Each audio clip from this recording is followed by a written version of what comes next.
Assalamu alaikum. In the previous lecture, we discussed about the banks. We discussed that how banks are working, what are the basic functions of the banks. While discussing about the banks, we discussed two main functions of the bank, that is the primary function and the secondary function. In the primary function, the bank plays a role by depositing money or by borrowing money. All of you are very much aware about the functions of bank. Depositing money means that people who have excess savings or excess funds deposit their money in the bank, and in that case deposits are the liabilities for the bank, but for that particular person that are considered the assets. Then second is that borrowing money, that bank provides loans for different purposes. Now we discussed that later on we discussed the balance sheet of the bank. As you remember, we discussed that in liability side the main item is checkable deposits. अब checkable deposits क्या होते हैं? All of you are very much aware from the word checkable deposits. Checkable deposits का मतलब ये होता है कि holder has a right to issue check to the third parties. Means कि आप किसी भी time आके अपना आपके पास right होता है, चेक बुक होती है कि आप दे सकते हैं. Means that कि अगर let's suppose अगर आपके पास 100,000 है और आप बैंक में जाके डिपॉजिट करा देते हैं तो वो आपका चेकेबल डिपॉजिट है. आप किसी भी टाइम कोई ट्रांजेक्शन कर सकते हैं. आप चाहे स्टार्ट में करें, मंथ के एंड में करें, और बैंक जो है वो ऑब्लिगेटेड टू पे यू दैट अमाउंट. ठीक है, उन दैट केस अगर हम देखें, क्योंकि बैंक की उसमें कॉस्टिंग काफी कम होती है, क्योंकि बैंक आपको उस पर इंटरेस्ट रेट वगैरह इतना नहीं देता. अगर हम चेकेबल डिपॉजिट की बात करें तो नॉर्मली इसमें करंट अकाउंट्स आते हैं. अगर आपने सुना हो तो करंट अकाउंट क्या होता है कि आप किसी भी टाइम विथड्रॉ कर सकते हैं और आपको उसके ऊपर कोई इंटरेस्ट रेट नहीं पे किया जाता. Then we discussed about the non-transaction accounts. Non-transaction accounts में हमने देखा था दो तरह के accounts देखे थे. एक आपके time accounts and saving accounts. इनको हम certificates भी कहते हैं या CDs कहते हैं, negotiable certificate of deposits कहते हैं. सेविंग अकाउंट्स बेसिकली क्या होते हैं कि एक सेविंग अकाउंट्स, जैसे नाम से ही पता चल रहा है कि लोग अपनी इसमें रिजर्व्स वगैरह रखवाते हैं फॉर सेविंग पर्पस, और आप इस पे कुछ इंटरेस्ट पे करते हैं. जो इंटरेस्ट होता है वो बैंक के लिए कॉस्ट होती है, और फॉर दैट पर्टिकुलर पर्सन वो इंटरेस्ट उसकी जो है उसके लिए प्रॉफिट होता है. और जो भी बंदा अपना सेविंग अकाउंट ओपन करेगा उसको ये बेनिफिट होगा कि बैंक उसको प्रॉफिट पे करेगा in the form of interest rate. जो टाइम डिपॉजिट अकाउंट होते हैं, जैसे कि आपको नाम से ही पता चल रहा है टाइम डिपॉजिट, मींस कि ये इसमें टाइम लिमिट होती है फॉर वन पर्सन. नॉर्मली ये ज्यादा ईयर्स के लिए, 5 years 10 years. और इसमें क्या होता है कि आप कुछ भी नहीं विथड्रॉ कर सकते till the maturity of the period. अगर आपको लेट्स सपोज आपने कोई बैंक में डिपॉजिट रखवाया है 100,000 और अगर आपको दरमियान में जरूरत पड़ गई, आपने विथड्रॉ करा लिया है, तो then you have to bear the penalty, you have to bear the loss. आपको बैंक कोई भी इंटरेस्ट पे नहीं करेगा, इसलिए कि आपकी बैंक के साथ जो टर्म्स एंड कंडीशन स्पेसिफाइड हुई थी वो एक पर्टिकुलर लिमिट के लिए हुई थी, और आपने उस लिमिट से पहले विड्रॉ करा लिया तो देन आपको लॉस सफर करना पड़ेगा. ठीक है, ये दो तरह के. फिर हमने देखा था बोरोइंग्स. हमने देखा था कि बैंक बोरो करता है. उसमें अगर आपको याद हो, जब हमने फेडरल रिजर्व सिस्टम में पढ़ा था, हमने देखा था कि बैंक बोरो करता है फेडरल रिजर्व सिस्टम से थ्रू डिस्काउंटिंग मेथड और रीपरचेज एग्रीमेंट्स, जिन्हें हम रेपोज कहते हैं. Repos involves the buying of security, selling of securities with the agreement to buy back these securities within a specified period of time, that is 1 to 15 days. उसके बाद हमने बात की थी कि हमने अपनी चेकेबल डिपॉजिट्स वगैरह देखे. उसके बाद हमने एसेट साइड में बात की. एसेट साइड में आपके लोन्स वगैरह आते हैं. हमने एसेट साइड डिस्कस की. एसेट साइड्स में आपके एक तो आपके वो एसेट्स हैं जो फिक्स एसेट्स हैं, लाइक आपकी प्रॉपर्टी, आपके इक्विपमेंट वगैरह. फिर आपके रिजर्व्स आते हैं. आपको पता है कि बैंक जो है, हर बैंक जो है वो फेडरल रिजर्व सिस्टम जो बना था उसमें यही था कि every bank has to maintain a certain portion of deposits in federal reserve system as reserves, और फेडरल रिजर्व सिस्टम उस पर कोई इंटरेस्ट रेट नहीं पे करेगा. ठीक है, इसमें रिजर्व्स वगैरह आ गए. देन हमने देखा था कि आप रिजर्व्स में डिस्कस किया फर्दर. हमने दो तरह के रिजर्व्स, एक रिक्वायर्ड रिजर्व्स. रिक्वायर्ड रिजर्व्स ये कि एक minimum quality that bank agreed to hold. अब रिक्वायर्ड रिजर्व हम कैसे निकालेंगे? That is calculated by using the required reserve ratio. Then discuss excess reserve, अगर उससे कोई ज्यादा, उस लिमिट से कोई ज्यादा रिजर्व रिक्वायर्ड है तो वो एक्सेस रिजर्व्स हैं। फिर आपकी इसमें सिक्योरिटीज वगैरह आ जाती हैं, जो करंट एसेट्स हैं, जो हाईली लिक्विड सिक्योरिटीज हैं, आप कभी भी इनको कैश में कन्वर्ट कर सकते हैं। और फिर आपके डिफरेंट टाइप के लोन्स आते हैं जो आप प्रोवाइड करते हैं। लोन्स बैंक के लिए एसेट्स हैं और जो बंदा बोरो कर रहा है उसके लिए लायबिलिटी है। ठीक है, हमने बैंक्स बैलेंस शीट देखी, फिर हमने देखा कि बैंकिंग मैनेजमेंट को कैसे मैनेज किया जाता है, क्योंकि बैंक्स में भी बहुत सारी चीजें होती हैं और banking management is a vast field. क्योंकि अगर आप अपनी मैनेजमेंट मैनेजर जो है वो बैंक को सही तरह नहीं मैनेज कर पा रहा तो bank is unable to perform the functions, क्योंकि बैंक में डेली फंक्शंस आते हैं। फिर हमने यहाँ पे एसेट साइड में एक चीज मिस हो गई थी, वो थी आपकी कैश, जिसे आप कैश आइटम्स कहते हैं, वो चेक्स होते हैं। देखिए जो आपको क्लियरिंग में, जैसे मैंने कल एक टर्म यूज की थी कि आपको एक चेक दिया जाता है वो दूसरे बैंक का है, तो जाहिर है बैंक के लिए वो एसेट होगा कि बैंक को भी वहां से फंड्स आने हैं। फिर जो हम मैनेजमेंट की बात कर रहे थे, all of you are very much aware from the management. Management means that organizing, leading, controlling, ये तमाम फंक्शंस आ जाते हैं। बैंकिंग मैनेजमेंट में हम बात करते हैं तो one of the most important management is liquidity management. Liquidity का मतलब ये है कि आप इजीली अपने एसेट्स को कन्वर्ट कर सकें। देखिए अगर आप ऐसे एसेट्स में इन्वॉल्व हो रहे हैं जो हाईली लिक्विड नहीं है तो that leads a problem in bank. एक तो लिक्विडिटी मैनेजमेंट है, दूसरा एसेट मैनेजमेंट है, कैपिटल एडिक्वेसी मैनेजमेंट है। कैपिटल एडिक्वेसी मैनेजमेंट में क्या, ये बहुत इंपॉर्टेंट है। आपको पता है कैपिटल क्या हो? कैपिटल हम किसे कहते हैं? हम कहते हैं total assets minus liabilities is equal to capital. और अगर आपकी एसेट साइड ज्यादा है और लायबिलिटीज कम है तो इट मींस दैट कैपिटल है आपके पास। और अगर आपकी लायबिलिटीज ज्यादा हो जाएंगी as compare to your assets, it means that you are in losses. Every bank has to maintain a certain amount as a capital, इसलिए वो कैपिटल मेंटेन किया जाता है। देखिए इन केस अगर बैंक के पास कोई, इन केस ऑफ इंसॉल्वेंसी और लिक्विडेशन वगैरह, तो बैंक को कैपिटल यूज करे। अगर बैंक कैपिटल मेंटेन नहीं करेगा तो बैंक जो है वो इंसॉल्वेंट हो जाएगा। देन हमने डिफरेंट ट्रांजैक्शंस देखी थी, उनकी अकाउंटिंग ट्रीटमेंट्स देखी थी। बैंक में अगर आप लोन लेते हैं तो बैंक की बैलेंस शीट वगैरह देखी थी। फिर हमने देखा था कि बैंकिंग परफॉर्मेंस को डेली बेसिस पे हम कैसे ऑपरेट करते हैं। हमने बात की थी तीन तरह की, ऑपरेटिंग एक्सपेंसेस की, ऑपरेटिंग इनकम की और आपकी नेट इनकम की। Operating expenses, all of you are aware from the word operating expenses. These are the expenses including administrative cost, ठीक है, daily wages, salaries of employees. Operative income वगैरह क्या होती है? जो आपको इंटरेस्ट वगैरह मिलता है। ठीक है, आपके साथ मैंने एक ऑपरेटिंग इनकम और एक्सपेंसेस के लिए एक टेबल शो किया था। तो बैंक, अब अगर हम एज अ लेमैन हम बात करें, हम देख रहे हैं कि बैंक की परफॉर्मेंस क्या है, तो हम देखेंगे इसकी ऑपरेटिंग इनकम क्या है और नेट इनकम क्या है। अगर तो नेट इनकम है इट मींस कि बैंक कुछ अच्छा परफॉर्म कर रहा है, या नेट लॉसेस। लेकिन as you are the students of finance और बीइंग अ फाइनेंशियल एनालिस्ट, तो उसकी क्या responsibility? Then we use the ratio analysis. Ratio analysis is a technique use to that indicate the performance of bank. उसमें different types की ratio है, operating ratios है आपकी, कुछ आपकी करंट रेशियो है, लिक्विड रेशियोज है। दैट रेशियोज आर यूज्ड, उसमें आप डिफरेंट आइटम्स को का आप रिलेशनशिप देखते हो। हमने रिटर्न ऑन एसेट की बात की थी, रिटर्न ऑन इक्विटी की बात की थी। ठीक है, ये बताती हैं कि आपकी वो रेशियोज डिपिक्ट करती हैं कि आपका बैंक कैसा परफॉर्म कर रहा है।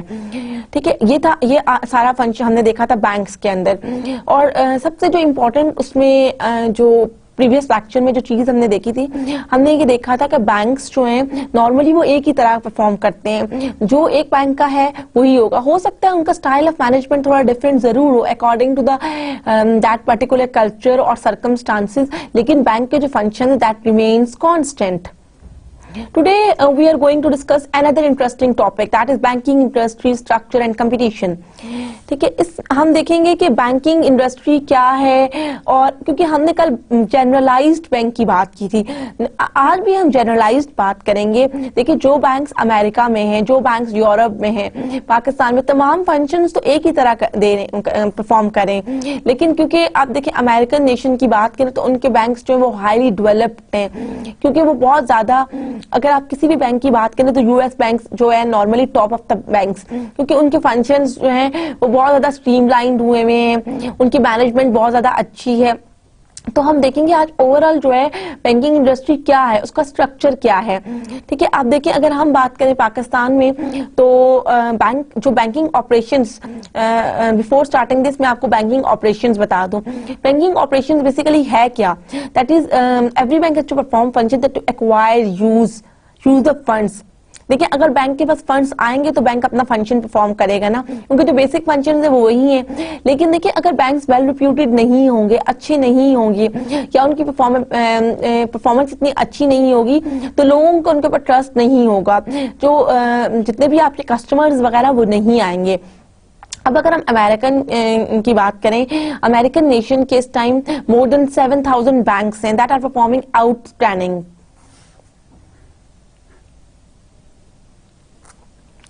अब हम देखेंगे कि इस चैप्टर को जब फर्दर हम जाएंगे हम देखेंगे कि why did the US banking system developed, वो किस तरह डेवलप हुआ।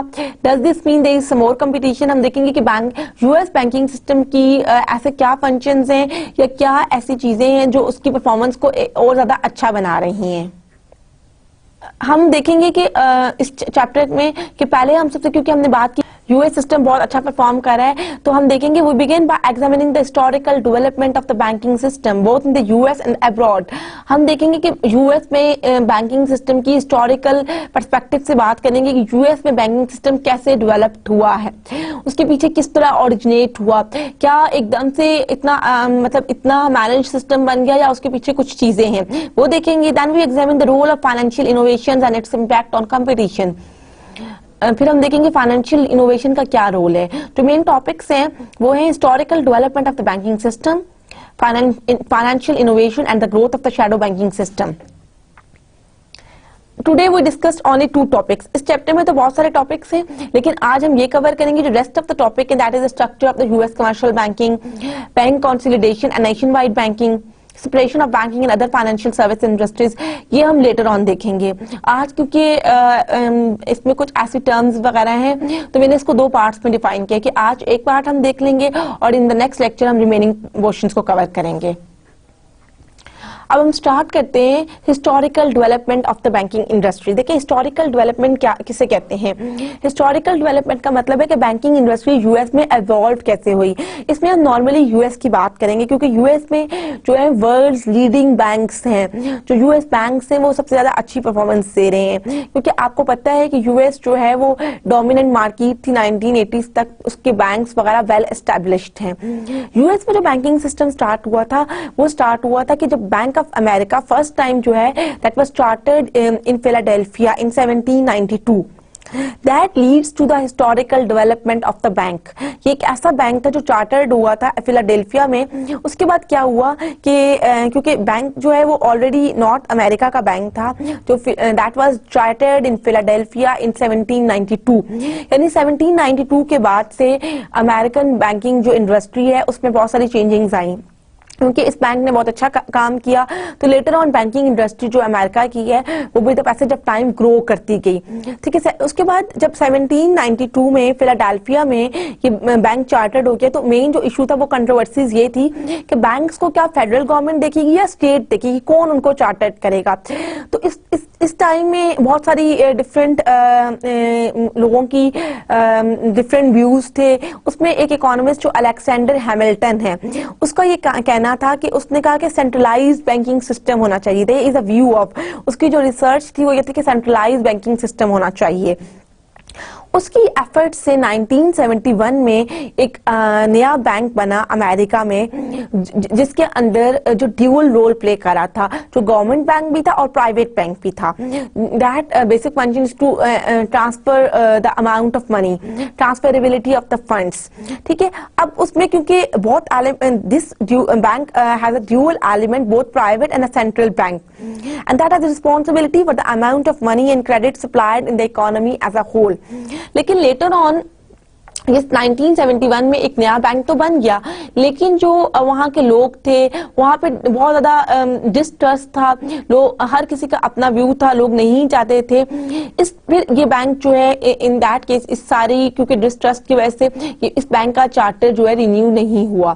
फिर 1812 में जब Congress was stimulated to create the second bank of the United States in 1816, तब जो है कांग्रेस ने क्योंकि उस टाइम पे during the world war one उस टाइम क्योंकि फंड्स की फेडरल रिजर्व सिस्टम को फंड्स वगैरह की बहुत ज्यादा रिक्वायरमेंट थी, एक्सीड कर गई थी, तो फिर उस टाइम जो है एक नया बैंक बना, that is known as second bank of the United States in the 1816। ठीक है, आपने देखा कि पहले क्या था कि सबसे पहले 1792 में जो एक bank of North America that was chartered in Philadelphia, ठीक है, वहां से बैंकिंग सिस्टम अमेरिका का स्टार्ट हुआ। उसके बाद क्या हुआ, क्योंकि ये बहुत ज्यादा इसने सक्सेसफुली काम किया तो बैंकिंग इंडस्ट्री जो है वो ग्रो करना शुरू कर की। देन लेटर ऑन कंट्रोवर्सीज से डिफरेंट, क्योंकि आपको पता है जब एक नई चीज आती है थोड़ा सा उसको एक नई चीज आई, उसमें कुछ लोगों की कंट्रोवर्सीज थी, कुछ लोग ओपोनेंट्स थे, कुछ लोग उसके अगेंस्ट थे। तो उसकी जो मेन कंट्रोवर्सी ये थी कि उस बैंक को क्या फेडरल रिजर्व सिस्टम देखेगा या सेंट्रल गवर्नमेंट उसको चार्टर्ड करेगी। और अलेक्जेंडर फिर लेटर ऑन इस कंट्रोवर्सीज की वजह से अलेक्जेंडर हैमिल्टन ने उसका ये व्यू था कि सेंट्रलाइज्ड बैंकिंग सिस्टम होना चाहिए। उसकी कंबाइंड एफर्ट से 1791 में एक नया बैंक बना that has a dual element of both the private and the federal system. फिर लेटर ऑन कांग्रेस ने स्टिमुलेट किया 1812 में एक और नया second bank of America was developed. फिर जो सेकंड बैंक डेवलप हो गया, अगेन वहां पे भी कुछ अपोनेंट्स थे, उन्होंने कुछ लोग उसके अगेंस्ट थे, कुछ लोग उसके फेवरेबल थे। लेटर ऑन जो है उसमें जब सेकंड बैंक डेवलप हुआ तो उसमें ये कहा कि कोई भी करेंसी सर्कुलेट नहीं होगी except bank notes. Bank notes क्या थे, that was issued by bank in the redeemed of the gold. Bank notes are currency circulated by the banks that can be redeemed for gold. ठीक है, उसके बाद क्योंकि banking regulations वगैरह बहुत ज्यादा जो है उसमें थी डिफरेंट आपके इन सब बैंकिंग रेगुलेशंस को देखते हुए 1863 में नेशनल बैंकिंग एक्ट ऑफ 1863 जो है उसमें एक नया बैंक आपका फेडरली चार्टर्ड बैंक बना जिसको आप नेशनल बैंक कहते हैं। ठीक है, 1863 में क्या हुआ, जितने भी कमर्शियल बैंक्स है यूनाइटेड स्टेट्स के that were chartered by the banking commission of the state in which operated. ठीक है, उसमें ये डिस्कस किया गया कि कोई भी नेशनल करेंसी नहीं होगी और बैंक्स को जितने भी लोन्स वगैरह लेने होंगे that can be issued by issuing bank notes. फिर लेटर ऑन ये डिस्कस किया गया कि इन तमाम मतलब इन चीजों को क्योंकि डिस्क्रिपेंसीज थी, इन चीजों को रिमूव करने के लिए national bank of 1863 created a new banking system of federally chartered banks called national banks. ठीक है, उन्होंने कहा कि एक नया सिस्टम हम डेवलप करेंगे कि all the banks should be chartered by the federally chartered system that was supervised by the controller of the currency और department of the US treasury. ठीक है, फिर क्या हुआ एज अ रिजल्ट, जो आप देखिए आप उसके बाद से अब तक यूएस में जो है ड्यूअल बैंकिंग सिस्टम है that is supervised by the federal government and bank supervised by the states operate side by side. ठीक है, ये तो थी historical development of banking system. क्योंकि 1913 में जब फेडरल रिजर्व सिस्टम बना जिसमें यह था कि हर बैंक को अपने कुछ रिजर्व्स जो हैं वो बैंक के पास मेंटेन करने हैं। ठीक है, उसमें भी था कि कुछ बैंक्स करते थे कुछ नहीं करते थे। लेटर तो ये उस दिन के बाद से टिल दैट अब यूएस में जो है ड्यूअल बैंकिंग सिस्टम है। अब आप देखेंगे उसमें किस तरह से उनके बैंक्स वगैरह डेवलप हुए, किस तरह एवेल्युएट हुए, ओरिजिनेट किस तरह हुए। दैट्स व्हाई अभी तक हम देखते हैं कि हम जब भी बात करते हैं तो हम यूएस बैंकिंग सिस्टम की बात करते हैं, क्योंकि अगर आप हिस्ट्री में देखें तो हिस्ट्री में यूएस बैंकिंग सिस्टम की बहुत ज्यादा एक डिटेल मौजूद है। आपको ये बताएगा कि किस तरह बैंकिंग सिस्टम डिजाइन हुए, किस तरह उनके डेवलप्ड हुए। तो that plays a major role in the evolution of the banking system. Then Federal Reserve System was created in 1930 to promote an even safer banking system. Later on 1913 में Federal Reserve System किया गया। वो Federal Reserve System 12 states में किया गया, जिसमें से हमने ऑलरेडी भी डिस्कस किया कि 3 बहुत इंपॉर्टेंट थे, New York federal reserve system, Chicago Federal Reserve System and San Francisco Federal Reserve System. All national banks were required to become the members of Federal Reserve System. तमाम नेशनल बैंक्स के लिए जरूरी था कि वो फेडरल रिजर्व सिस्टम के member बने और जितनी भी जो उनकी रेगुलेशंस है जब वो मेंबर बनेंगे तो they have to follow the regulations as set by the federal reserve system. जब वो रेगुलेशंस फॉलो करेंगे तो फिर उन्हीं रेगुलेशन में से एक रेगुलेशन ये है कि हर बैंक को कुछ ना कुछ डिपॉजिट्स जो लेते हैं वो in the form of reserve एक रिक्वायर्ड रेशियो के अकॉर्डिंगली फेडरल रिजर्व सिस्टम में मेंटेन करने होते हैं। लेटर ऑन एक ग्रेट डिप्रेशन जो 1930 से 1933 तक आया था, उसमें क्या हुआ कि बहुत सारे बैंक्स जो है 9000 बैंक्स अराउंड अबाउट फेल्ड हो गए, ठीक है, that wiped out the saving of many depositors. फिर जब ये बहुत बड़ा एक डिप्रेशन था, एक डिप्रेशन फेज था, इसमें लोगों का बैंकिंग सिस्टम के ऊपर से ट्रस्ट था वो खत्म हो गया, क्योंकि बहुत सारे 9000 डिपॉजिट्स आप देखें तो that leads to the development of the federal deposit insurance Corporation. फिर लोगों को लगा कि ऐसी जरूरत है एक इंश्योरेंस कॉर्पोरेशन बनाई जाए जो in case of any default जो है वो आप वहां पे लोगों को सिक्योरिटी हो, which provided federal insurance on banks.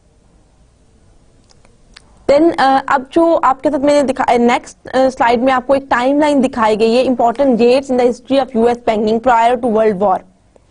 देखिए आप कहां से स्टार्ट हुआ, 1782 में bank of North America chartered, ठीक है, वहां वही बात है जो फिलाडेल्फिया में चार्टेड हुआ था, हमने ऑलरेडी डिस्कस किया। देन 1791 में bank of the United states, हमने कहा कि वो बैंक जो अलेक्जेंडर हैमिल्टन के साथ हुआ जो ड्यूल बैंक था, that has the characteristics of both the federal reserve system and the private bank, ठीक है। उसके बाद bank of the United States charter is allowed to lapse, ठीक है। देन सेकंड बैंक कैसे हुआ था, सेकंड बैंक जब वर्ल्ड वॉर था तो कांग्रेस ने सेकंड बैंक जो है डेवलप किया। Later on, Andrew Jackson votes retracting of the second bank of the United States that lapsed in 1836. 1836 में एक मेजर चेंज आई जो नेशनल बैंक, जिसमें नेशनल लेजिस्लेशन एक्ट ने एक नेशनल बैंक डेवलप किया। Then 1913 में federal reserve act of 1930 creates federal reserve system. And then 1933 में banking act of 1933 Glass Steagall creates federal deposit insurance corporation and separate banking and security industries. देखें कितनी आपको कितना नजर आया कि वो एक पीरियड आपको देखें जो जितना भी यूएस बैंकिंग सिस्टम है वो डेवलप्ड हुआ 1782 से लेके 1933 तक। उसमें नई नई विद पैसेज ऑफ टाइम कुछ नए ट्रेंड्स आए, एक बैंक बना वो लैप्स हो गया, फिर दूसरा आया। तो that table gives you a overview that how the banking industry of America was developed, ठीक है। मेरा ये जो आपके साथ डायग्राम शेयर करने का जो एक फ्लो चार्ट आपको नजर आ रहा है वो यही है कि जो आपको तमाम हिस्टोरिकल इवेंट्स शो करे। देखिए जितने भी बैंक्स हैं उनके फंक्शंस मोर और लेस सेम हैं, लेकिन अमेरिकन हमने बैंकिंग की बात क्योंकि अमेरिकन बैंकिंग इंडस्ट्री जो है वो लीडिंग इंडस्ट्री थी। बहुत सारे उसमें नई चीजें आई, उसमें फाइनेंशियल इनोवेशन आई जो हम आगे डिस्कस करेंगे, तो इसलिए ये चीज मैंने आपको डिटेल में बताई। मेरा ख्याल है आपको काफी ज्यादा इसकी डेवलपमेंट पता चली। इसमें एक नई चीज जो ग्लास-स्टीगल था, ग्लास-स्टीगल क्या था कि ग्लास-स्टीगल ने बैंक जो एक ऐसा एक्ट था जो 1999 में बना था, and that prohibited commercial bank from underwriting और डीलिंग इन इनकॉर्पोरेट सिक्योरिटीज। इसमें ये एक ऐसा एक्ट था जिसके थ्रू कमर्शियल बैंक्स को मना किया गया था कि they should not be involve in underwriting, ठीक है। They have to involve they have to allow them to sell new issues of government securities. Glass Steagall act को दोबारा से रिपील किया गया था 1999 में, ठीक है। ये तो अब हम देखेंगे historical development of banking system में history at one other significant outcome multiple regulatory agencies. देखें आपकी जब मल्टीपल रेगुलेटरी एजेंसीज का जो वर्ड है वो आपको क्या बता रहा है कि कमर्शियल बैंक में, क्योंकि आपका देखें बहुत सारे बैंक्स थे उसमें मल्टीपल आपकी कुछ ऐसी डिफरेंट रेगुलेटरी एजेंसीज हैं जो बैंक्स के फंक्शन को ऑपरेट करेंगे। पहले फेडरल रिजर्व है, आपको पता है फेडरल रिजर्व एक्ट 1913 के टाइप जब फेडरल रिजर्व सिस्टम डेवलप्ड हुआ तो उसकी कुछ रिक्वायरमेंट थी, कुछ रेगुलेटरी एजेंसीज थी। सेम इसी तरह फेडरल डिपॉजिटरी इंश्योरेंस कॉर्पोरेशन जब एक कॉर्पोरेशन बनी थी कि किस तरह ये कॉर्पोरेशन काम करेगी। फिर office of the controller of the currency and state banking authorities, ये तमाम की तमाम जो चारों अथॉरिटीज हैं that plays a leading role in regulating the banking operations. Federal Reserve का आपको ऑलरेडी पता है, हम ऑलरेडी डिस्कस भी मैं आपके साथ कर चुकी हूँ कि फेडरल रिजर्व बेसिकली क्या होता है। फेडरल रिजर्व सिस्टम जो है उसकी कुछ रिक्वायरमेंट्स हैं, वो दूसरे बैंक्स को, कमर्शियल बैंक्स को लोन कैसे प्रोवाइड करता है वो आपको ऑलरेडी पता है। फेडरल डिपॉजिटरी इंश्योरेंस कॉर्पोरेशन क्या है कि that provides safety against in case of any insolvency liquidation of banks. ठीक है, ये तो थी आपकी हिस्टोरिकल, ये आपकी मल्टीपल रेगुलेटरी एजेंसीज थी, ठीक है, जिसमें ये बताया गया कि किस तरह बैंक के ऑपरेशंस को कंट्रोल किया जाता है। इसमें क्या है कि the US treasury has proposed legislation to centralize the regulation of depository institutions under one independent agency. इसका जो मेन मकसद ये था कि यूएस ट्रेजरी ने ये प्रपोज किया था कि तमाम बैंक्स की रेगुलेशन को एक इंडिपेंडेंट एजेंसी के साथ सेंट्रलाइज किया जाए। अब हम बात करेंगे फाइनेंशियल इनोवेशन की। देखिए, फाइनेंशियल इनोवेशन से क्या पता चलता है? फाइनेंशियल इनोवेशन का मतलब ये है कि information technology, computer technology with the passage of time, देखें आपका जो बहुत पहले के बैंक्स थे और अगर आज के बैंक्स को देखें तो ऑफ कोर्स उसमें बहुत सारी इनोवेशन हुई है, बहुत सारी चेंजिंग्स हुई हैं। हमने बात की थी कि जैसे अमेरिका का बैंकिंग सिस्टम स्टार्ट हुआ 1792 में, तो उस टाइम बैंक्स क्या काम कर रहे थे और आज के बैंक्स को देखें तो आपको बहुत सारी मेजर ऑपरेशंस वगैरह में चेंजिंग्स नजर आएंगी। उसमें देखें, अगर हम फाइनेंशियल इनोवेशन में देखें तो सबसे जो important concept shadow banking system का वर्ड, यहाँ शैडो बैंकिंग सिस्टम में क्या होता है कि in which bank lending has been replaced by lending via the securities market. इसमें क्या है कि बैंक लैंडिंग को डिस्करेज किया जा रहा है, that has been replaced by lending via the securities market.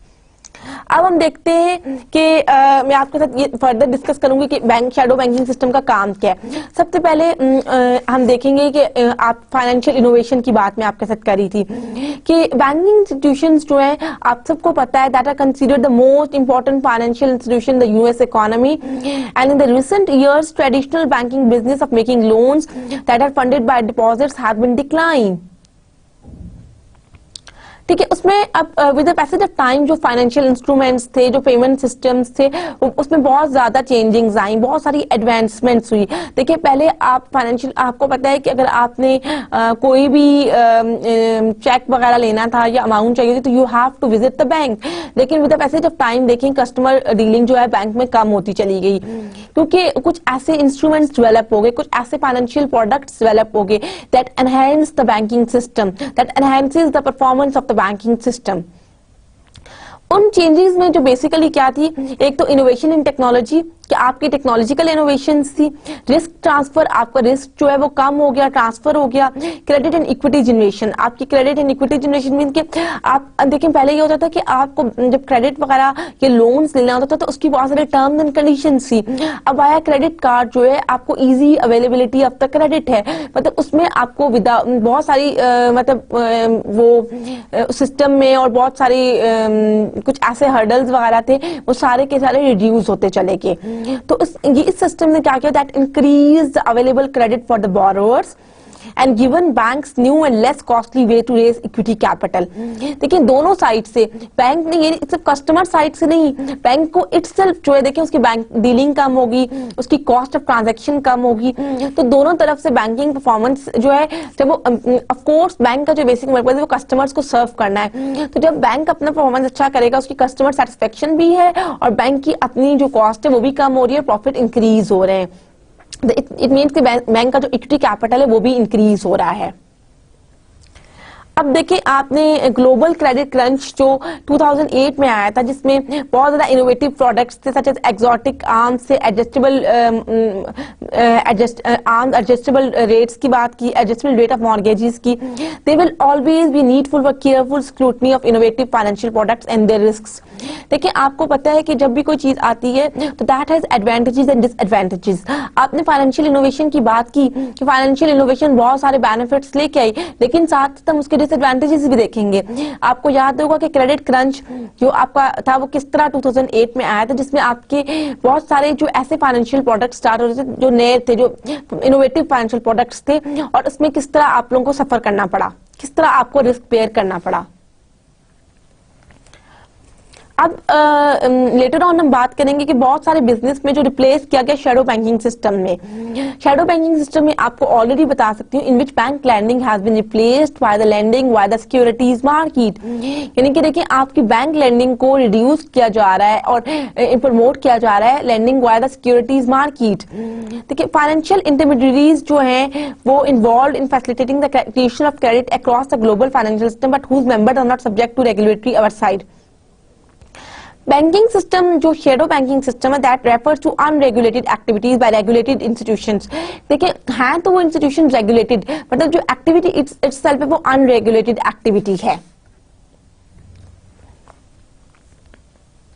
इसमें कौन कौन सी एग्जांपल्स आती हैं, आपके हेज फंड्स आ जाते हैं। हेज फंड्स आपको पता है कि हेज फंड्स सब यूज किए जाते हैं in order to reduce the risk. आपके अनलिस्टेड डेरिवेटिव्स आ जाते हैं, अदर अनलिस्टेड इंस्ट्रूमेंट्स आ जाते हैं, ठीक है। और इसमें आपके कुछ क्रेडिट डिफॉल्ट स्वैप वगैरह भी आ जाते हैं। जो शेडो बैंकिंग सिस्टम है ये ट्रेडिशनल बैंकिंग डिपॉजिट से बहुत डिफर करता है। बहुत सारे इंस्टीट्यूशंस और आपके इंस्ट्रूमेंट्स जो हैं वो हायर मार्केट है, क्रेडिट एंड लिक्विडिटी रिस्क है, तो इसलिए जो शैडो बैंकिंग सिस्टम है उसके कुछ एडवांटेजेस और कुछ डिसएडवांटेजेस हैं, ठीक है। शैडो बैंकिंग सिस्टम में जो आपके टू मेन कंपोनेंट्स आते हैं वो एक तो हम एडजस्टेबल मॉर्गेजेस की बात करेंगे और एक फाइनेंशियल डेरिवेटिव्स की बात करेंगे कि किस शैडो बैंकिंग सिस्टम में दो तरह की चीजें थी कि एडजस्टेबल रेट मॉर्गेज किस तरह हुआ था और आपका फाइनेंशियल डेरिवेटिव्स किस तरह अपना रोल प्ले करते थे। अब हम बात कर रहे थे कि फाइनेंशियल इनोवेशन क्यों होती है, किस तरह फाइनेंशियल इनोवेशन हुई। तो इसमें एक स्टडी मैं आपके साथ शेयर करूंगी कि जब सबसे ज्यादा फाइनेंशियल इनोवेशन की जरूरत पड़ी कि देखिए जब आपको पता है एक पीक पीरियड 1980s में जब इंटरेस्ट रेट बहुत ज्यादा चेंज हुआ, देखिए जब इंटरेस्ट रेट बहुत ज्यादा चेंज हुआ तो ऑफ कोर्स आपको पता है कि अनसर्टेनिटी आ गई। इंटरेस्ट रेट हम ऑलरेडी डिस्कस कर चुके हैं कि आपकी इकोनॉमी में बहुत ज्यादा एक ऐसा फैक्टर है जो बहुत ज्यादा इन्फ्लुएंस करता है बहुत सारे वेरिएबल्स को। अगर इंटरेस्ट रेट चेंज होगा तो ये नहीं कह सकते कि बहुत एक नॉमिनल, आपका इंटरेस्ट रेट चेंज होगा तो ओवरऑल सारा सिनेरियो चेंज हो जाएगा। तब फाइनेंशियल इनोवेशन की बेसिक जरूरत जो है वो पड़ी। फाइनेंशियल इनोवेशन क्या, एक इंटरप्रिटेशन जो है ये एक मिलर थ्योरम है जिसने कहा taxes and the regulations are the only reasons for investor to care. लेकिन टैक्सेस एंड द रेगुलेशंस के देखिए सिर्फ दो रीजंस उसने बताए कि टैक्सेस और रेगुलेशन जो है वो दो इंपॉर्टेंट रीजंस हैं कि जब भी इन्वेस्टर्स को देखना है कि वो इक्विटी में जाएं डेट में जाएं, तो देखिए अगर हमने बात की थी कि इन्वेस्टर्स जो हैं वो कॉर्पोरेशंस में उनकी कोई कॉर्पोरेशन है वो नया प्लांट लगाना चाह रहे हैं तो उनके लिए जो सबसे ज्यादा इंपॉर्टेंट चीज है वो इंटरेस्ट रेट मूवमेंट है। वो फोरकास्ट करेंगे इंटरेस्ट रेट मूवमेंट को। अब देखिए आपका इंटरेस्ट रेट जो है एकदम से चेंज हो जाता है, आपका पहले 2% था वो इंक्रीज होके 5% हो जाता है, तो इन दैट केस कॉर्पोरेशंस की ये कोशिश होगी कि वो अभी ना कोई बैंक से बोरिंग वगैरह करें, ठीक है। उसके अलावा वो देखेंगे कि क्या उन्हें इक्विटी मार्केट की तरफ जाना चाहिए डेट मार्केट में, कि उनका इंटरेस्ट रेट इतना ज्यादा है वो डेट पे इतना ज्यादा इन कॉस्ट पे करें तो मे बी उनको लगे कि उन्हें डेट के बजाय इक्विटी में जाना चाहिए। ये तमाम जो डिसीजंस है that is based on the interest rate. इस थ्योरम में फर्दर ये बताया गया है कि जो सिक्योरिटीज जितनी भी सिक्योरिटीज वगैरह हैं जो डिसीजन लेना होता है वो that is mainly dependent on the taxes and the regulations. तो इट मींस हमें ये पता चलता है कि फाइनेंशियल इनोवेशन जब हुआ तो that has a something with the taxes and inflation, तभी तो जरूरत पड़ी कि फाइनेंशियल इनोवेशन आए। फिर लेटर ऑन इसके ऊपर एक और research capital asset pricing model. तमाम लोग आप लोगों को पता होगा कि कैपिटल एसेट प्राइसिंग मॉडल क्या है। कैपिटल एसेट प्राइसिंग मॉडल जो है डेवलप किया गया था first time Turner and shape ने, और उन्होंने कहा था कि इन्वेस्टर्स जो हैं वो चाहते हैं should fully diversify and their portfolio should be mixture of a market and risk free investment. वो कहते हैं कि उनका पोर्टफोलियो ऐसा हो कि जिसमें रिस्क फ्री इन्वेस्टमेंट भी हो और market mixture of the market and the risk free investments, ठीक है। लेकिन आपको फर्दर आपको पता है कि ये मॉडल जो है इनकरेक्ट कहा गया था क्योंकि इन्वेस्टर इंटायर मार्केट में इन्वेस्ट नहीं कर सकता। लेटर ऑन यूगेन फार्मा ने कुछ इसके ऊपर रिसर्च की उसके और तरह से पढ़ते। लेकिन ये जो दो चीजें हैं जो एक थ्योरम मिलर थ्योरम और जो कैपिटल एसेट प्राइसिंग मॉडल है ये इनका भी बहुत ज्यादा that have a direct relationship with the financial innovation, क्योंकि फाइनेंशियल इनोवेशन की जब बात आती है तो इसमें भी कैपिटल एसेट प्राइसिंग मॉडल क्या है कि आप लोग कहते हैं रिस्क फ्री रिटर्न्स, आप ऐसी पोर्टफोलियो बनाएं जो रिस्क कम करें। तो देखिए जब रिस्क की बात आती है आपकी हेजिंग की बात आती है तो तब आपको जरूरत पड़ती है कि हम ऐसे इंस्ट्रूमेंट्स डेवलप करें that are used to reduce the risk, क्योंकि रिस्क मैनेजमेंट अगर आप देखें तो that is one of the most evolving field in finance nowadays. अगर आप शायद आगे जाके एक सब्जेक्ट भी पढ़े रिस्क मैनेजमेंट, उसमें देखें आप जब भी इन्वेस्टर्स कब इन्वेस्ट करना चाहते हैं तो साथ साथ वो कहते हैं कि हम अपना रिस्क कैसे मैनेज करेंगे। देन फाइनेंशियल इनोवेशन, देखिए इनोवेशन क्या है, आप चाहते हैं कि आपका प्रॉफिट ज्यादा हो, अगर कोई ऐसा एनवायरनमेंट में कोई ऐसी चेंज आई है, कोई ऐसा प्रोडक्ट आप बनाएं दैट इंक्रीजेज योर रिटर्न्स। देखिए हमने बात की थी एबनॉर्मल रिटर्न्स की, अगर आपको याद हो तो वो क्या था, उसमें यही था ना कि आप इतना मतलब इन्वेस्टर्स चाहते हैं कि वो एबनॉर्मल रिटर्न्स अर्न करें, यानी वो अपना रिस्क इतना कम कर दें with the passage of time, वो And that leads to change the financial innovation, कि आपके नए कुछ ऐसे प्रोडक्ट्स डेवलप करें जो आपको आपकी प्रॉफिटेबिलिटी को एनहेंस करें। देखिए अगर आपके पास एक एग्जांपल आपके साथ शेयर करती हूँ यहाँ पे कि एक सोप कंपनी है, ठीक है, उसको बताए कोई ऐसा प्रोडक्ट वो लॉन्च करेगी सॉफ्टवेयर वगैरह, या तो अगर वो लॉन्च करती है तो दैट एनेबल्स कि वो नया उनको, क्योंकि वैसे जब टाइम के साथ देखिए बहुत सारी एनहेंसमेंट होती है, अगर वो वही एक सोप बनाएगी, एक ऐसा ही डिटर्जेंट बनाएगी जो सदियों चलता रहेगा और वैसे जब टाइम उसमें कोई एनहेंसमेंट कोई चेंज नहीं होगी, तो that company is not able to earn the profits. देखिए आप देखिए आपकी प्रोडक्ट लाइन में किस तरह चेंजिंग्स आती हैं, किस तरह आप एक नया प्रोडक्ट ऐड करते हैं। अगर आपको ऐड जैसे आप बात करते हैं, ये है तो थोड़ा मार्केटिंग से रिलेटेड चलें, अगर आपको थोड़ा सा रिफ्रेश करने के लिए मैं एक ऐसी एग्जांपल, जैसे लक्स के आप देखें डिफरेंट कलर्स में आता है, डिफरेंट स्किन्स के लिए आता है, तो वो एक देखिए वहां पे इनोवेशन होती जा रही है, कोई ना कोई ऐसा प्रोडक्ट एडअप होता जा रहा है that enhances your attention, that captures your attention and enhances your profit. ठीक है, अब देखिए अगर हम इनोवेशन की बात करें तो इनोवेशन क्या है कि आपकी प्रोडक्ट की देखिए जब आप एक नया प्रोडक्ट लेके आएंगे तो हो सकता है उसकी मार्केट में उसकी डिमांड वगैरह को इफेक्ट करे, तो आपकी इसमें तीन चीजें आती हैं, एक तो response, three type of changes, response to change in the demand conditions, response to change in supply conditions and avoidance of existing regulations. अब हम बात करेंगे response to change in demand conditions. Demand conditions का कि अगर कोई ऐसी चीज जो डिमांड, इसमें हम देखेंगे इंटरेस्ट रेट वॉलेटिलिटी, हम देखेंगे कि इंटरेस्ट रेट का फैक्टर कैसे आपकी डिमांड को भी चेंज करता है। All of you are very much aware from the word that interest rate volatility is one of the most significant factor in the economy.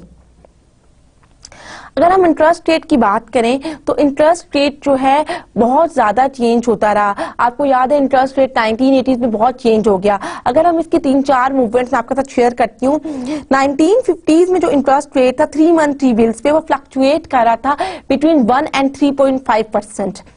Then आप 1970s में देखें, 1970s में ये हो गया 4 से 11.5% और 1980s में ये 10 से 15% हो गया। आप देखें बहुत ज्यादा रैपिड चेंज है, आपका इंटरेस्ट रेट में बहुत ज्यादा वॉलेटिलिटी है। तो जब इंटरेस्ट रेट चेंज होगा तो आपकी, मैंने आपसे पहले भी कहा था, आपकी ओवरऑल इकोनॉमी में फर्क पड़ेगा। और फिर आपको अगर याद हो वो हमने देखा था कि कुछ फैक्टर्स ऐसे हैं जो इंटरेस्ट रेट को भी, उसमें हमने डिमांड की बात की थी, हमने क्वांटिटी डिमांडेड की बात की थी। अब हम यहाँ पे देखेंगे कि किस तरह डिमांड कंडीशंस चेंज होती हैं। देखिए आपका इंटरेस्ट रेट बहुत ज्यादा चेंज हुआ 1960s, 1970s और 1980s में। जब इंटरेस्ट रेट ज्यादा होगा तो that leads to the interest rate risk, कि इंटरेस्ट रेट रिस्क हो जाएगा। और इंटरेस्ट रेट क्या होता है कि देखिए आपको, अगर आप जैसे अगर हम बैंक में बोरोअर पर्सपेक्टिव से हैं तो उसका तो ज़ाहिर कॉस्ट ज्यादा होगी, लेकिन डिपॉजिटर्स क्या करेंगे, वो अपने डिपॉजिट्स होता है तो बैंक में और ज्यादा रखेंगे क्योंकि उनको हायर इंटरेस्ट रेट मिल रहा है, उनको प्रॉफिट ज्यादा मिल रहा है। इसमें दो तरह की चीजें हैं, एक एडजस्टेबल रेट मॉर्गेजेस और example to reply to interest rate volatility, और एक जो है कुछ डेरिवेटिव्स हैं, बैंक ने कुछ ऐसे डेरिवेटिव्स बनाए हैं that are used to hedge the risks. अब हम एडजस्टेबल रेट मॉर्गेज की बात करते हैं। आपको याद होगा हमने मॉर्गेजेस में डिस्कस किया था एडजस्टेबल रेट, कि नाम से ये डिपिक्ट कर रहा है कि इसका रेट जो है वो एडजस्टेबल है। इन द इनिशियल ईयर्स कुछ और होता है और लेटर ऑन कुछ और होता है। देखिए अगर आप लोग ये डिसीजन कर लेते हैं कि अभी इंटरेस्ट रेट 5% आपने फिक्स्ड मॉर्गेज दे दिया, वो तो आपको 5% इंटरेस्ट देगा, लेकिन क्योंकि इंटरेस्ट रेट वॉलेटिलिटी बहुत ज्यादा है, later on after 2 or 3 months interest rate change हो जाता है 7% पे, तो देखिए आप जिसने मॉर्गेज दिया उसको तो 2% का लॉस हो रहा होगा। तो इन दैट केस जहां पे आपको लगे अनसर्टेनिटी है या इंटरेस्ट रेट फ्लक्चुएशन बहुत ज्यादा है, क्योंकि आप फोरकास्ट तो कर ही रहे होते हैं, अगर आपको लगे फ्लक्चुएशन हो रही हैं डेली बेसिस पे या मंथली वीकली बेसिस पे इसमें चेंजिंग्स आ रही हैं, तो आप लोग क्या करते हैं, आप लोग इंटरेस्ट रेट को, आप इंटरेस्ट रेट में कोई फ्लक्चुएशंस को देखते हुए आप adjustable mortgage rates, adjustable rate mortgages को देते हैं। वो क्या, उसमें क्या होता है कि आप इनिशियली कम इंटरेस्ट लेते हैं, लेटर ऑन आपका इंटरेस्ट चेंज कर जाता है। इसकी अगर मैं एग्जांपल आपके साथ शेयर करूं, adjustable rate mortgages, that is mortgage loans on which the interest rate changes when the market interest rate changes. ठीक है, आपका इसमें आपका इंक्रीज और डिक्रीज हो जाता है. ठीक है, और जो आपकी एडजस्टेबल रेट मॉर्गेजेस हैं ये इसलिए होते हैं कि इनिशियली आप लोअर इंटरेस्ट रेट लेते हो और लेटर ऑन आपका इंटरेस्ट रेट जो है इंक्रीज कर जाता है. नॉर्मली तो फिक्स मॉर्गेजेस भी होते हैं, लेकिन इंटरेस्ट एडजस्टेबल रेट मॉर्गेजेस जो हैं that are more wide separately used, क्योंकि आप उसमें क्या कर सकते हो कि आप अपना, क्योंकि इंटरेस्ट रेट रिस्क है तो आपको पता है जो मॉर्गेज लोन वगैरह प्रोवाइड कर रहे हैं तो वो अपनी यानी वो एक बैलेंस देखने के लिए वो ऐसा बना देता है कि जिसमें जब इंटरेस्ट रेट फ्लक्चुएशंस आएंगी तो that is adjusted accordingly. Then हम बात करते हैं फाइनेंशियल डेरिवेटिव्स की. यहाँ पे फाइनेंशियल डेरिवेटिव्स क्या होते हैं? कुछ ऐसे फाइनेंशियल प्रोडक्ट्स वगैरह डेवलप किए गए that are used to hedge the risk. अब फॉरवर्ड या फ्यूचर कॉन्ट्रैक्ट इसमें आते हैं. फॉरवर्ड कॉन्ट्रैक्ट क्या होता है? In which the seller agrees to provide a certain standardised commodity to the buyer on a specific future date और an agreed on a price. ठीक है कि फ्यूचर, ये जितने भी डेरिवेटिव्स हैं financial derivatives are developed in order to reduce the risk, in order to hedge the risk. अब हम बात करेंगे response to change in supply conditions. देखिए सप्लाई कंडीशन किस तरह इफेक्ट होगी. मेनली इंफॉर्मेशन टेक्नोलॉजी आपकी सप्लाई कंडीशन को डायरेक्टली इन्फ्लुएंस करती है. जब भी आपकी इंफॉर्मेशन टेक्नोलॉजी में कुछ इंप्रूवमेंट्स आएंगी, कुछ एनहांसमेंट्स होंगी तो that leads to change in the supply conditions. ठीक है, अब फर्स्ट क्या है कि जब आपकी टेक्नोलॉजिकल इनोवेशंस आई तो आपने क्या, आपकी जो फाइनेंशियल ट्रांजेक्शन्स वगैरह थी उनकी कॉस्ट काफी कम होगी. लेकिन पहले क्या होता था कि बैंक्स को चेकबुक्स वगैरह इशू करनी पड़ती थी. कस्टमर आता था, आप बस चेक लेके आता था. एक आपने वहां पे ह्यूमन रिसोर्स भी प्रोवाइड किया है, वो बड़ा बैठ के देखता था कि उसका बैलेंस है कि नहीं, चेक क्लियरिंग में जाता था और चेक होता था. अब आपने क्या किया है, उसको रिप्लेस कर दिया है. अब आपकी ट्रांजैक्शन बिल्कुल डिफरेंट होती है. तो आप देखें that lower the cost of processing financial transaction, making it profitable for financial institution to create new financial products and services. कुछ नई फाइनेंशियल प्रोडक्ट्स, इनको हम लेटर ऑन डिस्कस करेंगे कि कौन कौन सी फाइनेंशियल प्रोडक्ट्स एंड सर्विसेज को वो इंट्रोड्यूस करा गया कि that leads to the reduce the cost of processing financial transactions. Later on एक और आप क्या कहें, easier for investors to acquire information, easier for firms to issue securities. देखिए आपको इन्फॉर्मेशन, हमने बात की थी कि एफिशिएंट मार्केट की, यहाँ पे आपको इन्फॉर्मेशन, आप एफिशिएंटली इन्फॉर्मेशन, आपको इन्फॉर्मेशन हो. देखिए आप इन्वेस्टर ने सिक्योरिटी वगैरह परचेज या करनी है तो वो कैसे देखेगा? तो इन्फॉर्मेशन टेक्नोलॉजी जो है वो आपको आपकी इन्फॉर्मेशन को एनहांस करती है, enhance investor to make a wise decision. इसमें हम दो तरह की चीजें देखेंगे, आपके बैंक क्रेडिट्स और डेबिट कार्ड्स को. देखिए बैंक क्रेडिट्स और डेबिट कार्ड्स की बात आप सबको पता है कि आप लोग बहुत अच्छी तरह इन दोनों टर्मिनोलॉजी से you are very much familiar with the word bank credit and debit cards. जाहिर है आपको इतना ज्यादा डिटेल में जाने की जरूरत तो नहीं है, अगर मैं नहीं भी बताती तो आप लोगों को पता है, लेकिन लेटर ऑन हम इसको थोड़ा सा डिस्कस करते हैं. इसमें क्या है कि जब आपकी बहुत ज्यादा टेक्नोलॉजी में इंप्रूवमेंट आई, एडवांसमेंट आई, तो 1960 में आपने कुछ क्रेडिट कार्ड प्रोग्राम्स बनाए. क्रेडिट कार्ड क्या होता है? क्रेडिट कार्ड आपको एनेबल करता है एवरी पर्सन को कि वो बोरो कर सकता है. लेकिन क्रेडिट कार्ड क्या है कि आप कहीं भी जाते हैं, आप कार्ड यूज कर लेते हैं, आप कुछ परचेज कर लेते हैं और लेटर ऑन जो है आपको वो क्रेडिट पे करते हैं. ठीक है, उसमें क्या है कि क्रेडिट कार्ड्स जो हैं, एक तो जहां पे आप क्रेडिट कार्ड्स वगैरह यूज करते हैं, जो स्टोर वगैरह में यूज करते हैं, वहां से बैंक्स को कुछ प्रॉफिट मिलेगा, कुछ जो क्रेडिट कार्ड के ऊपर आपका इंटरेस्ट वगैरह जो एक क्रेडिट कार्ड होल्डर है वो पे करेगा. सबसे बड़ा क्रेडिट कार्ड जो सबसे पहले यूज हुए थे वो नॉर्मली जो है वहां पे सबसे पहले जो इसको इनिशिएट किया था वो एक रेस्टोरेंट में हुआ था. डाइनर्स क्लब ने इसको यूज किया था ड्यूरिंग द वर्ल्ड. फिर उसके बाद अमेरिकन एक्सप्रेस और कार्ड ब्रांच ने बहुत ज्यादा यूज किया था. ठीक है, आप जो फर्म क्रेडिट कार्ड है वो इनकम आपको मैंने बताया कि ऑलरेडी दो तरह से लेगी. एक तो जहाँ पे क्रेडिट कार्ड यूज हो रहे हैं वहां पे कुछ आपको क्योंकि क्रेडिट कार्ड यूज कर रहे हैं, और एक जो जिसके पास है वो उसको इंटरेस्ट पे करेगा. फिर लेटर ऑन क्रेडिट कार्ड्स जो है 1960s में बहुत ज्यादा इम्प्रूव कंप्यूटर टेक्नोलॉजी जो है उसमें जो है क्रेडिट कार्ड बहुत ज्यादा, बैंक ऑफ अमेरिका, ठीक है, बैंक ऑफ अमेरिका जो है वो बहुत ज्यादा क्रेडिट कार्ड्स वगैरह यूज कर, जिसको आप वीजा कार्ड वगैरह कहते हैं. फिर हम बात करेंगे क्रेडिट कार्ड जो है, क्रेडिट कार्ड की सक्सेस के बाद जाहिर है with the passage of time कुछ और ज्यादा इंडस्ट्रियल डेवलपमेंट हुई, बैंकिंग डेवलपमेंट हुई, तो that leads to the debit cards for direct access to checkable funds. Debit cards क्या होते हैं? डेबिट कार्ड थोड़ा सा डिफरेंट होते हैं। क्रेडिट कार्ड में तो आप क्रेडिट लेते हो, डेबिट कार्ड में क्या होता है कि आपकी इसकी चिप्स वगैरह होती हैं कुछ जो आपके बैंक्स के साथ जो हैं वो होती हैं, और आपके अकाउंट से कि आपको कैश वगैरह नहीं लेके जानी पड़ती, आप सिंपली बैंक जाते हो और डेबिट कार्ड देते हो और ट्रांजैक्शन कर लेते हो। फिर इलेक्ट्रॉनिक बैंकिंग की बात आई जिसमें आपकी ऑटोमेटिक टेलर मशीन, एटीएम्स वगैरह हैं। देखिए एटीएम्स क्या हैं, आज अगर हम यूएस की बात करें सिर्फ, तो more than 250,000 ATMs where ATM services are in the US. ATM क्या है? Automatic teller machine. देखिए आपको with the passage of time आप कैश हैंडलिंग आपके लिए हर जगह पॉसिबल नहीं है, तो अब देखिए एटीएम्स हैं आपके हर जगह पे हैं, आपको बैंक जाना ही नहीं पड़ता।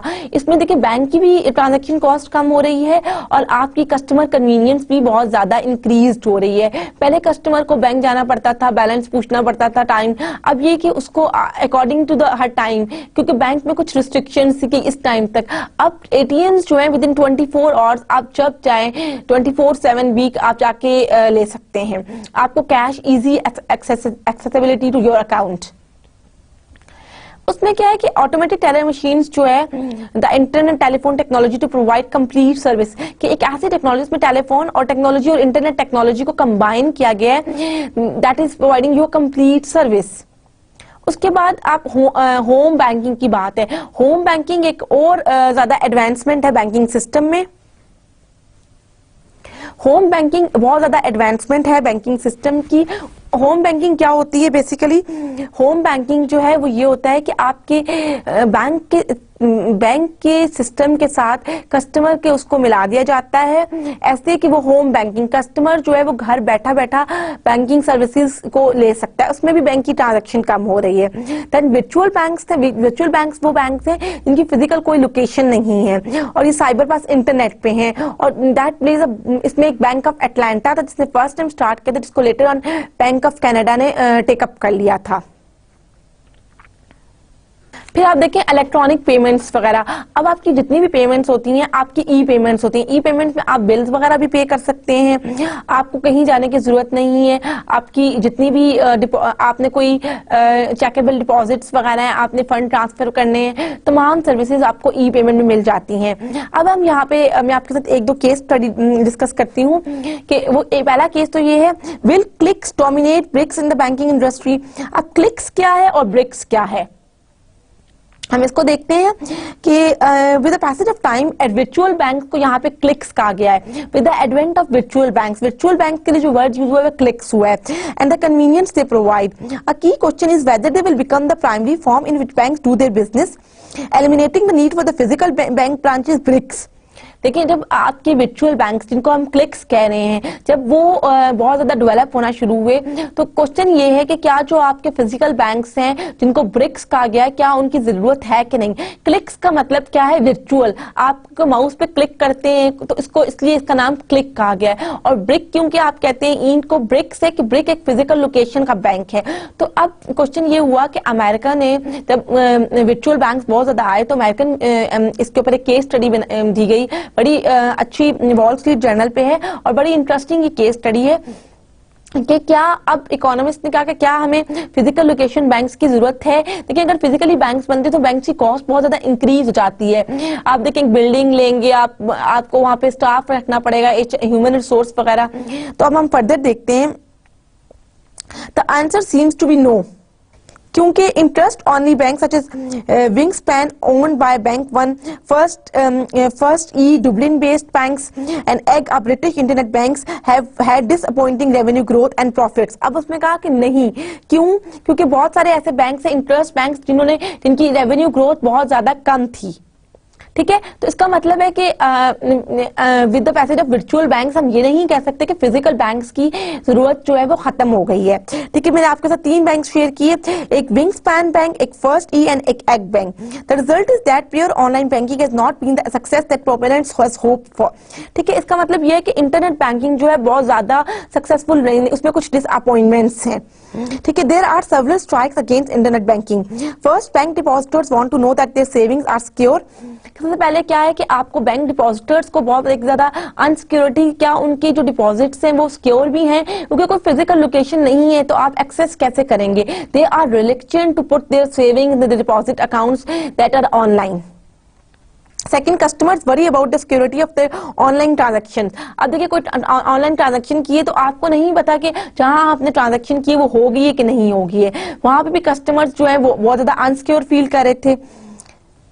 Traditional bank are viewed as being more secure and more trustworthy. देखिए, इससे क्या पता चला कि देखिए with the advent of technology आपके वर्चुअल बैंक्स, जिनको हम क्लिक्स का नाम दे रहे हैं, दैट आर परफॉर्मिंग, उसमें आपकी ट्रांजैक्शन कॉस्ट कम हो रही है, इन्फॉर्मेशन ज्यादा है। लेकिन हम ये नहीं कह सकते कि हम अपने फिजिकल लोकेशन बैंक्स, हम अपने ब्रिक्स को खत्म कर। एक तो सबसे पहले क्या बात है कि कुछ बैंक्स की परफॉर्मेंस जो है उनकी ग्रोथ रेट कम हुई। फर्स्टली जो आपकी कस्टमर्स हैं दैट आर नॉट श्योर कि उनके डिपॉजिटर्स जो है वो सेफ अकाउंट में है भी नहीं, फिर उनकी ट्रांजैक्शंस के बारे में वो श्योर नहीं है। इसलिए जो आपकी इंटरनेट बैंकिंग है उसको हम ये नहीं कह सकते कि internet banking that replace the physical banks. फिर क्या है कि जो इंटरनेट बैंक्स हैं वो ये भी बहुत ज्यादा कंसर्न थे regarding the secure and the private, कि उनकी ट्रांजैक्शंस जो हुई हैं वो सिक्योर्ड भी हैं कि नहीं है। Empirical evidence shows that long term saving products are purchased more often face to fact. Technology glitches are still present. Empirical evidence ने ये एम्पिरिकल जो रिसर्च वगैरह है उसने भी शो किया कि physical bank still playing a major role. अब हमने बात की थी कि जब आपकी कंप्यूटर सिस्टम्स और इंटरनेट ने बहुत ज्यादा आपके इलेक्ट्रॉनिक पेमेंट्स को कॉस्ट इफेक्टिव मेथड बना दिया ओवर द पेपर, चेक और द मनी। ठीक है, ये आपके यूरोपियन नेशंस, यूएस इकोनॉमीज, सब जगहों पे ये टेक्नोलॉजी बहुत ज्यादा यूज हो रही है।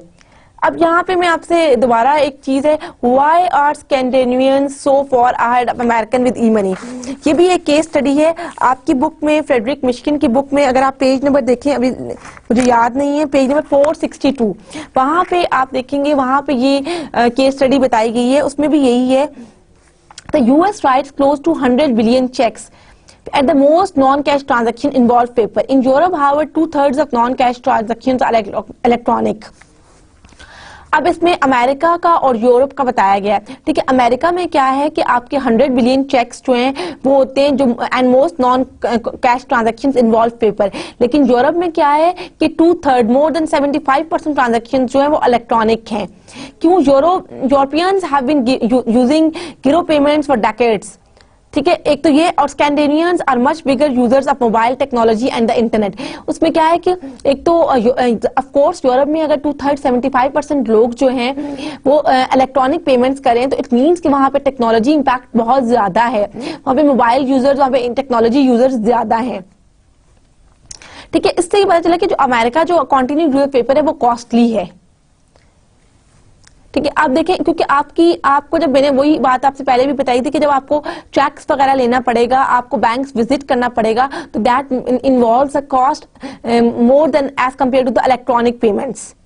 इलेक्ट्रॉनिक मनी और stored cash only exist in electronic form. ठीक है, ये आपके जैसे स्मार्ट कार्ड आपको क्या करता है कि बैंक एक स्मार्ट कार्ड इशू कर देता है, आप कहीं भी जाते हैं आप उस स्मार्ट कार्ड से कैश को विड्रॉ कर सकते हैं। फिर आपकी वहां पे भी देखें एक्सेस क्या होती है, account on the internet use to make the purchases. तो इसमें एक और इंटरेस्टिंग केस स्टडी है, ये तीनों केस स्टडीज बहुत इंटरेस्टिंग केस स्टडीज हैं। एक क्लिक्स वर्सेस ब्रिक्स की, ये तो नाम से ही बहुत इंटरेस्टिंग है, स्कैंडिनेवियंस वर्सेस यूरोपियन और अमेरिका की, कि उसमें किस तरह इलेक्ट्रॉनिक पेमेंट ज्यादा होनी है। और दूसरी, are we headed towards a cashless society. इसका नाम क्या है, are we headed towards a cashless society. इसका मतलब है कि क्या हम एक ऐसी सोसाइटी में मूव करें जो कैशलेस है, यहाँ पे इलेक्ट्रॉनिक बहुत ज्यादा सिस्टम है। इसमें क्या है कि इसका मैं आपको बताती हूँ कि predictions of a cashless society have been around for decades but they have not come to fruition. बहुत ज्यादा डेकेड्स हैं For example, Business Week predicted in 1975 that electronic means of payment would soon revolutionize the very concept of money itself. ठीक है, सबसे पहले 1975 में एक research हुई थी जिसमें ये कहा गया था कि जो इलेक्ट्रॉनिक मनी है वो बहुत जल्दी पेपर मनी को रिप्लेस कर देगा. फिर बहुत सारी स्टडीज हुई कि स्मार्ट कार्ड्स वगैरह की. फिर Mondex, one of the widely touted early stored value cards that was launch in the great Britain in 1995. ठीक है, मोंडेक्स एक ऐसा कार्ड था जो 1995 में ग्रेट ब्रिटेन में लॉन्च किया गया था.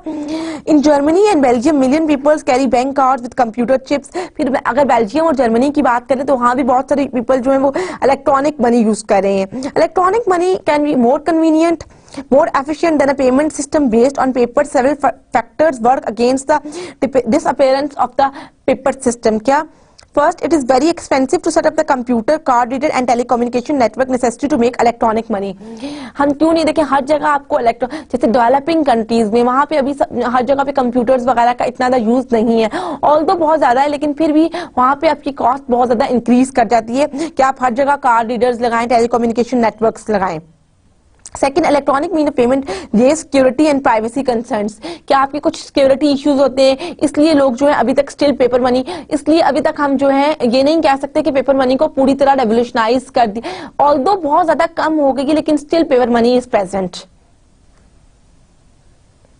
अब हम बात करेंगे फाइनेंशियल इनोवेशन में बॉन्ड्स की. फाइनेंशियल इनोवेशन में जंक बॉन्ड्स हैं 1980 से पहले, क्योंकि 1980 में बहुत ज्यादा इंटरेस्ट रेट इंक्रीजेस हुए थे तो that was never issued at junk rating. तो only junk that was bond that had fallen in credit rating. तब ये स्टार्ट हुआ था.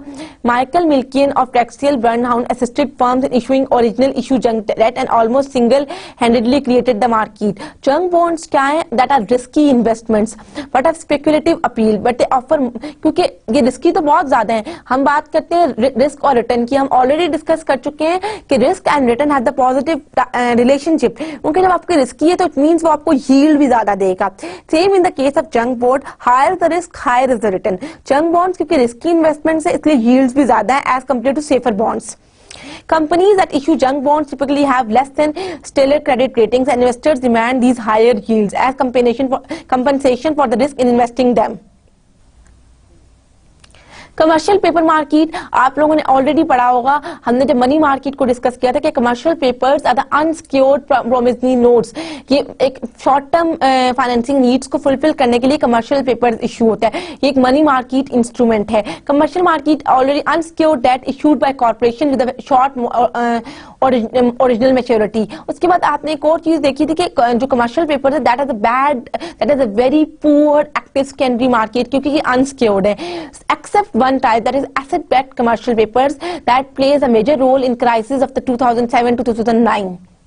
वो एसेट बैक्ड है, वो सिक्योर्ड है. लेकिन कमर्शियल जो बैंक पेपर्स हैं दैट आर अनसिक्योर्ड. ये भी मनी मार्केट इंस्ट्रूमेंट है. इसमें भी बहुत ज्यादा इनोवेशन वगैरह हुई. द पैसेज ऑफ टाइम इसमें भी बहुत सारी चीजें चेंज हुई. Then securitization. Securitization क्या है? That refers to transformation of the liquid assets into marketable capital market instruments. इसमें क्या होता है? The process which N issuer creates the financial instrument. उसमें है कि इशूअर एक ऐसा फाइनेंशियल इंस्ट्रूमेंट क्रिएट करता है by combining the other financial assets and then marketing. कि वो इस तरह के फाइनेंशियल एसेट्स को कंबाइन करते हुए एक फाइनेंशियल इंस्ट्रूमेंट क्रिएट करता है. Almost any type of private debt can be securitized. These include home mortgages, credit card debt, student loans, car loans. Historical examples of financial innovation. हमने financial innovation को पहले देखा था. इसमें कुछ हिस्टोरिकल एग्जाम्पल्स मैं आपके साथ डिस्कस करना चाहूंगी. Example of spanning the market. देखें, आप जब आपके मैक्रो इकोनॉमिक फैक्टर्स में हमने इंटरेस्ट रेट की बात की थी. इंटरेस्ट रेट बहुत ज्यादा फ्लक्चुएट कर रहा था तो इंटरेस्ट रेट रिस्क बहुत ज्यादा था. उस टाइम क्या हुआ था कि हिस्ट्री में ये बहुत ज्यादा क्लियरली आपको इसका हिस्ट्री में बहुत ज्यादा आपको क्लियरली बताएगी. Development of the interest rate swaps in the early 1980s after interest rate increases. तब इंटरेस्ट रेट बहुत ज्यादा इंक्रीज हुआ तो हिस्ट्री में फाइनेंशियल इनोवेशन उसको कैसे कवर किया? इंटरेस्ट रेट स्वैप्स डेवलप किए गए. स्वैप्स बेसिकली क्या कहते हैं कि आप एक्सचेंज करते हैं. स्वैप कर देना ए और बी के दरमियान. हम इसको आगे जाके देखेंगे लेकिन ये बहुत बड़ी एक हिस्टोरिकल फाइनेंशियल इनोवेशन की एग्जांपल है. सेकंड क्या थी? The development of credit default swaps in the early 2000s after the recession beginning in 2001 lead to the highest corporate bond default rate. उससे क्या हुआ कि जो रिसेशन फेज था उसके बाद कॉर्पोरेट बॉन्ड डिफॉल्ट रेट बहुत ज्यादा हो गया सिंस द ग्रेट डिप्रेशन. कुछ मैथमेटिकल इनोवेशंस भी हैं. मैथमेटिकल इनोवेशंस में जो है आपके डेरिवेटिव्स वगैरह बेसिकली आते हैं, जैसे future options, other derivatives have been around that have been around for centuries. इसमें जापानीज मार्केट है, उसमें कुछ ऐसे डेवलप किए गए, कुछ ऐसे डेरिवेटिव मार्केट को डेवलप किया गया in order to hedge the risk. ठीक है. अब ये तो था आज का हमारा लेक्चर, क्योंकि हमने कहा था हम दो चीजें कवर करेंगे. आज का लेक्चर मैं आपको एक दफा पूरे लेक्चर का रिव्यू करवाती हूँ. आज हमने स्टार्ट किया था कि बैंकिंग इंडस्ट्री, हमने ये देखा था कि बैंकिंग इंडस्ट्री जो है वो कैसे एवॉल्व हुई. हमने बात की थी US American system, US system की. हमने यूएस बैंकिंग सिस्टम को डेवलप करते हुए ये बताया, हमने ये देखा कि यूएस सिस्टम एवॉल्व कैसे हुआ. यूएस सिस्टम जो है उसकी हिस्टोरिकल डेवलपमेंट जो है वो स्टार्ट हुई 1792 में, 1782 में, जब bank of North America was started with Philadelphia. उसमें क्या हुआ, जब ये एक ऐसा था, एक ऐसा फैक्टर था जिसके बाद आपकी बैंकिंग इंडस्ट्री ग्रो करना शुरू करी. लेटर ऑन क्या हुआ, कुछ कंट्रोवर्सीज हो गई. ठीक है, कुछ कंट्रोवर्सीज रिगार्डिंग ये थी कि बैंक्स को क्या फेडरल गवर्नमेंट देखेगी या स्टेट बैंक. इन कंट्रोवर्सीज में अलेक्जेंडर हैमिल्टन जो है that encourages the centralised banking system, और इन हिज एफर्ट्स, उसके एफर्ट्स में एक नया बैंक बना 1792 में जो ड्यूअल बैंकिंग सिस्टम था. That has a dual banking system that has a element of the federal system as well as the system of private system. ठीक है, उसमें गवर्नमेंट भी था और प्राइवेट भी था. फिर इसका जब चार्टर, इस फिर दोबारा कुछ कंट्रोवर्सीज आई, इसके चार्टर को रिन्यू नहीं किया गया. लेटर ऑन वर्ल्ड वॉर 2 में, ड्यूरिंग द वर्ल्ड वॉर 2 जब आपको फंड्स रेज करने पड़े, देन जो है कांग्रेस ने एक नया बैंक 1816 में, जिसे second bank of America was developed. उसके बाद क्या हुआ कि वो बैंक डेवलप हो गया, उसका भी कुछ चार्टर इश्यूज वगैरह हुए. फिर दोबारा से उस बैंक में ये डिस्कस किया गया कि जो बैंक करेंसी वो बैंक नोट्स के थ्रू होगी. The currency that was issued that could be redeemed for gold only. फिर उसके बाद later on national bank act legislation के एक्ट, नेशनल बैंक्स वगैरह बनाए गए. लेटर ऑन 1913 में फेडरल एक्ट ने फेडरल रिजर्व सिस्टम डेवलप किया, तो in order to smoothening the functions of bank. इस फेडरल रिजर्व सिस्टम में तमाम बैंक्स को उसके अंदर रजिस्टर्ड होना होता है और उसकी रिजर्व रिक्वायरमेंट्स होती है कि every bank has to, that is a member of the federal reserve system, has to maintain amount of some sort of reserves, जो वो अपनी required reserve ratio से calculate करेंगे, और वो reserves जो हैं, जो बैंक के पास deposits आए हैं, वो उन्होंने फेडरल रिजर्व सिस्टम के पास reserves रखवाने हैं. फिर लेटर ऑन आपका federal reserve system act develop हो गया, उसमें कुछ लेकिन लेटर ऑन क्या हुआ कि जब आपका ग्रेट डिप्रेशन स्टार्ट हुआ 1933 में, फिर उसमें कुछ बैंकिंग फेलियर्स आए. आपके 9000 डिपॉजिटर्स जो हैं दैट सफर द फेलियर्स. फिर उस केस में क्या हुआ कि दोबारा से, क्योंकि आपका वहाँ बैंकिंग फेलियर था, तो दोबारा से इस चीज की जरूरत महसूस की गई कि एक ऐसी इंश्योरेंस कॉर्पोरेशन डेवलप की जाए. That leads to the development of the federal deposit insurance corporation, कि उसमें कुछ बैंकिंग फीस वगैरह, हर कमर्शियल बैंक वगैरह उसमें नहीं है, लेकिन उसमें क्या है कि फिर आप इंश्योर्ड होते हैं, अगर in case of any default वो आपको इंश्योरेंस प्रोवाइड करती है. ये तो था. फिर हमने लेटर ऑन एक 1939 में ग्लास स्टीगल एक्ट बनाया. ग्लास स्टीगल एक्ट के अकॉर्डिंगली उसमें क्या है कि उसमें जो कंपनीज, उसमें आपको प्रोहिबिट किया गया है कि आपकी जो कॉर्पोरेशंस हैं वो बैंक लेंडिंग नहीं कर सकती, via the lending, via the securities जो है नॉर्मली होगी. लेटर ऑन उसके बाद हमने देखा कि आपकी फाइनेंशियल इनोवेशन कैसे हुई. फाइनेंशियल इनोवेशन का जो पीरियड था उसमें आप देखें with the passage of time जब टेक्नोलॉजिकल इनोवेशन आई तो बहुत सारी चीजें आई, बैंकिंग सिस्टम में बहुत सारी चेंजिंग्स आई. उसमें हमने 3 फैक्टर्स देखे थे. नंबर 1 फैक्टर था increase in the response change of demand. आपकी जब डिमांड चेंज होती है उसमें हमने इंटरेस्ट रेट वॉलेटिलिटी की बात की. इंटरेस्ट रेट वॉलेटिलिटी किसे कहते हैं आपको ऑलरेडी पता है, मैं बहुत सारे लेक्चर्स में आपको ऑलरेडी बता चुकी हूँ कि interest rate is considered one of the most important element, interest rate is considered one of the most important variable in the economy. क्योंकि आपकी जब इंटरेस्ट रेट ज्यादा होगा, हमने देखा कि 1950s में जो इंटरेस्ट रेट था वो 1 से 3.5% था. लेटर ऑन 1970s में जो है वो 3.5 से 7 तक, और फिर लेटर ऑन 15 तक चला गया. That leads to interest rate risk. ठीक है, इंटरेस्ट रेट बहुत ज्यादा हुआ, उसकी वॉलेटिलिटी बहुत ज्यादा हुई, तो फिर हमने दो तरह की इसमें चीजें आपकी डिस्कस की गई, एडजस्टेबल रेट मॉर्गेजेस की और फाइनेंशियल डेरिवेटिव्स की बात की। एडजस्टेबल रेट मॉर्गेज क्या है? ये ऐसा लोन है जिसका रेट जो है एडजस्टेबल है, क्योंकि उसमें क्या होता है कि इनिशियल ईयर्स में आपका इंटरेस्ट रेट कम होता है और लेटर ऑन आपका इंटरेस्ट रेट ज्यादा हो जाता है। इसमें आपके होम मॉर्गेजेस वगैरह आते हैं। फिर कुछ फाइनेंशियल डेरिवेटिव्स जिनमें हमने कहा था फॉरवर्ड कॉन्ट्रैक्ट वगैरह आते हैं। फॉरवर्ड कॉन्ट्रैक्ट क्या होता है? कॉन्ट्रैक्ट जिसमें आप seller agrees to provide a standardized product to the buyer on a specified date, on a specified interest rate. उसके बाद हमने बात की थी चेंजेस इन सप्लाई। सप्लाई कैसे होता है? सप्लाई में अगर हम बात करें तो आपकी जब आपकी इंफॉर्मेशन टेक्नोलॉजी चेंज होगी तो आपकी सप्लाई भी चेंज होगी। उसमें हमने देखा कि इंफॉर्मेशन टेक्नोलॉजी किस तरह आपके बैंकिंग सिस्टम की कॉस्ट को रिड्यूस करती है, बैंकिंग सिस्टम को किस तरह एफिशिएंटली और बैंकिंग सिस्टम जो है वो बहुत ज्यादा इफेक्टिवली और एफिशिएंटली काम करता है। इसमें हमने क्रेडिट कार्ड का कंसेप्ट देखा।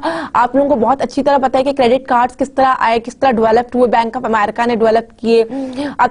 अगर हम आप देखें यूएस इकोनॉमी में मोर देन 250,000 जो है लोग क्रेडिट कार्ड्स यूज कर रहे हैं। क्रेडिट कार्ड्स वगैरह के बाद डेबिट कार्ड्स किए गए।